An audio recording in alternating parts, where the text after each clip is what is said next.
What is happening, fishers? Dean from Untraceable Fishing here tonight, once again with Don from Bullmore Fishing Tackle, and welcome to Throwback Thursday. So tonight I'm super excited. I see Don has gone the whole 9 yards and pulled out probably the best fishing line on the market, Maxima, guys. Okay, I know it's still a current product, but Maxima goes way back. When I started fishing, when I started fishing many years ago, and I've had some pennies to spare, I bought Maxima. Yeah, when you could afford it. When I could afford it. Maxima is a nylon. For those of you who want to know the technicalities, it's a copolymer nylon, which means if you nick it, it's not just going to cut straight through. It'll almost like make little fibrous things before it just dissolves on you. So any good mono should be a copolymer. Yeah. Just to give you an idea of comparison, things like Arity, the leader we use, is a copolymer. Double X, and a lot of anglers also enjoys copolymer. But this was the first copolymer to hit the market in South Africa, and a damn good line. Yeah. Okay, available in two popular types. That is the ultra green, which is the one you recognize. Yes, the one I grew up fishing with. The paler green. And then if you were extremely brave or extremely strong, the dark ultra green. Okay. This stuff is abrasive resistant of note. Yeah. This stuff is mega abrasive resistant. This stuff is nicely castable. This stuff's mega hard to cast. So a lot of us actually use this on a lighter stuff, like our bass tackle net. Correct. 4 kg odd was a go-to for bass. Okay. Claims to fame. They did actually change the name here. You know that. Now that I can actually go way, way back when. It used to be called Chameleon. Oh, really? Well, you're going back past my times. Huh? Yeah, in the very early days, the ultra green was called Chameleon because you couldn't actually see it in the water as easily. Correct. Yes, that's like when I was a kid. You're quite correct, yeah. When I was a kid. Okay. Interestingly enough, it's still very popular nylon. Some anglers do still fish with nylon as the main line. If you're sliding, you're still fishing a multiplier. This is still phenomenally good stuff. Available in 600 meters, or you'll see the little 100-meter rolls here as well. Yeah. Before we dive into those, we are talking, in recent years, there's a new kid on the block. Tuna Blue. A lot of guys buy it for rock and surf angling thinking, hey, that blue looks lekker. Yeah. It does look lekker, I like it. Okay, but it's called Tuna Blue. It's got about a 30% more stretch than those. Okay. It's designed when you're trawling on a boat, if you get a sudden hit from like a large tuna or marlin, that stretch will help absorb the hit. It's not ideal for rock and surf angling though, guys. So it's not just the colors, it's actually different features. They're different features. So that would be harder, medium, soft. Okay. And still copolymer in that, but really that's more of a boat angler. It says tuna, means tuna. Correct. Okay. And then the 100 meters, mainly available in ultra green. I think you still get some marine green as well. This stuff is still phenomenal as a hook trace. Oh, yeah, hook snoot is or a leader line. I think abrasion resistance Maxima is the lead of the pack. Is the lead of the pack. 100%. Interestingly enough, not the thinnest. I can remember we used to use for all round the 25 pound. Yeah. And if you actually look at the diameter, it's like a 0.5 mil, which is this is what I use pretty much. On most modern copolymers, they claim 35 pound odd on that. So, and its notching was really good, but its straight line pull not necessarily the strongest thing on the market. Yeah. But its abrasion was so good that you just lived with it no problem. Correct. Yeah. If you're trying to bring a muscle cracker out, this is what you want. You can winch it through the rocks. Okay, and then a lot of the guys are saying that the 17 kilo was my heavy tackle one, and I see it was a 0.57. No wonder I got big fish on it. Yeah, it's 0.57. Well, that is a pretty quite thick line. On a 49A, that is my go-to. That was my silver steel muscle line. Yeah, amazingly glossy. Yeah. Not slick. Beautifully slick. Doesn't kink at all. Doesn't kink. You know, when once you get hooked up, it doesn't it just behaves itself like it. My favorite feature of this, yes, it stretches beautifully, but it retained its stretch. It'll go back into position again. Yeah, and it hasn't got a mega stretch. It's actually got a lot less stretch than some liners do. I think that's why they brought that one out. Hold its shape very well. And then interestingly, feel that, dude. 1 mil, 45 kg. It's quite soft compared to a lot of the other ones. It's fairly soft, actually. Yeah, but 1 mil. I think abrasion-wise, that thing, it feels strength. Yeah. You can feel oodles of strength there. For shad fishing, if I didn't want to fish steel, which I don't fish steel for shad, this is something I'd want to use. You know, a lot of the times they actually pull a pretty good cob on a 1 mil leader. I know, you can pull him. You can probably shark on a 1 mil leader as well. I've caught many of them. Okay, so just to wrap it up a little bit here, guys. we're looking for a lekker story. A gooi me a Maxima story. Fishing trip with a Maxima. Yo, what did I catch on? I've caught lots of all my river fishing. I still to this day, if I go river fishing before we get to a throwback Thursday, I mean a throwback story, I should say. I'm so used to that saying that now.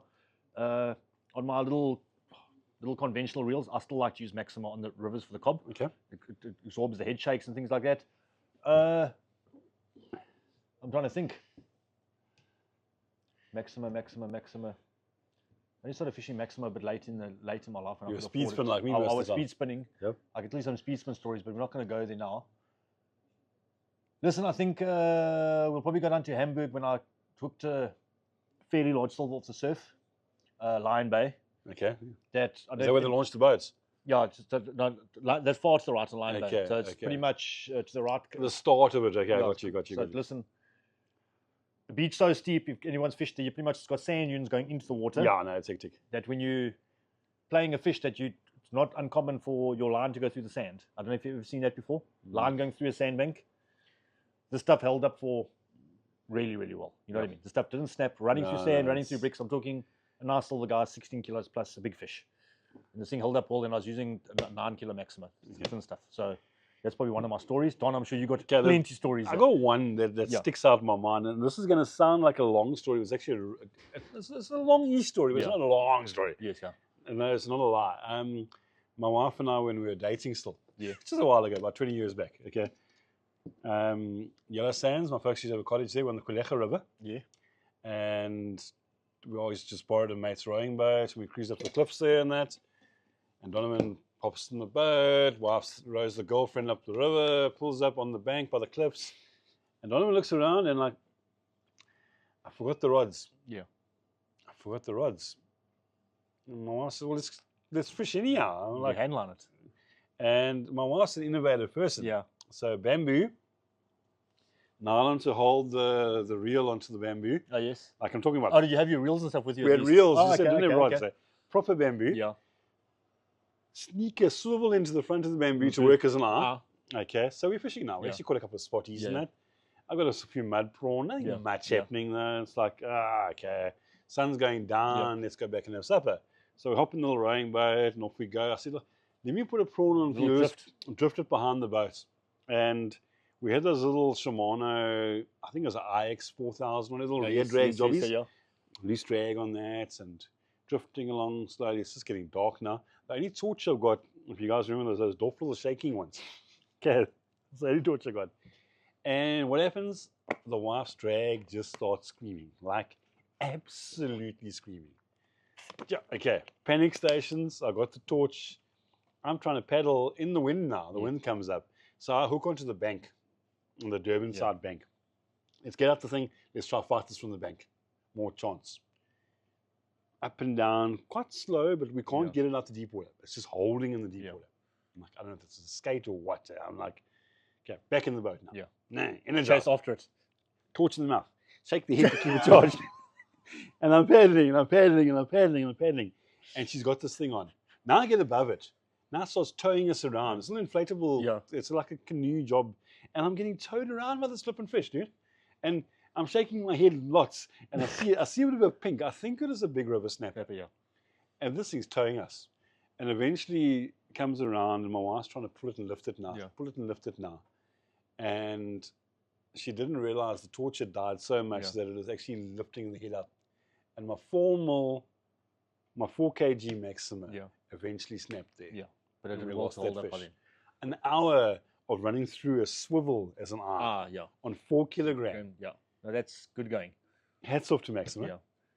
That's a fishing story. I wish I could have actually had a photo and showed you the fish. 100%. But it's one I'll never forget. Because flip it is amazing. I don't think I've ever paddled as hard in wind and shaken my head as hard to try and make a light. And you know, the funny thing is, guys say, oh, there's no river snapper there. We got quite a few of like 5, 6 kilo. I wouldn't say it as a 20 kg fish. But it's probably a 5, 6 kilo fish. And on that kind of tackle, that's phenomenal. That line held up. It's worked, and that line held up. Because most braid nowadays hook one of those. And my wife, if you know, when she fights a fish, it's gently, slowly. She's one of those ones. And we try to bully that thing. Still didn't work. So, that's my Maxima story. And my fly fishing days, the tippets and the 4 kg tippets, this was the only one to go for. it held up tremendously Yeah. well. A lot of guys swear by the stuff still to this day. You know, even trace-wise, you'll often fish the stuff on the same leader for like a year. Yeah. You know, it doesn't just die in the sun. It's got a Nice phenomenal... thing about it, I know there's occasions more often than not you do get a nice little bunch. You can take your bunch and you can still fish your line. Yeah, it doesn't get stupidly kinked in. You haven't got too much damage. It's got a far better quality, and Yeah. if you're casting a big enough sinker, it pulls through beautifully and slickly. No, it does. It's not a rough line. Yeah. It's a hard line, but it's not a Yeah. rough line. But abrasion, if you're a muscle cracker man, This is the way to go. or a Galjoen man, Just a 17 kilo. It's quite nice for that. 17 kilo Maxima, way to go. The 45 kilo, a bit of an overkill. Yeah. I think. Not that easy to cast either. I It's think quite thick. no, but for a leader, Yeah, it's perfect. No, possibility, beautiful, possibility. beautiful. Okay, guys, so that's our Maxima stories. Long may monos live, and I did honest thing. I changed to double X as Yeah. years went on. Yeah. I found it a little more supple, Yeah, lots softer line. so it was easier to cast. But that's my confession. I'm afraid I gave up on you, Maxima. But looking at you in 100 meters now as leaders and muscle cracker season coming up for me, Yep, definitely something I'll look at again. yeah, it will be in my bag soon. So, guys, that's us for throwback, eh? Anyway, guys, so thanks for joining us for Throwback Thursday. Definitely look at Maxima line. Been around for as long as I've been fishing, which is almost 40 years, and still one of the market leaders. Yep. So phenomenal No, product, for guys. sure. Anyway, guys, till next week, from Dean from Traceable Fishing and Don from Bullmore Fishing Tackle, this was Throwback Thursday.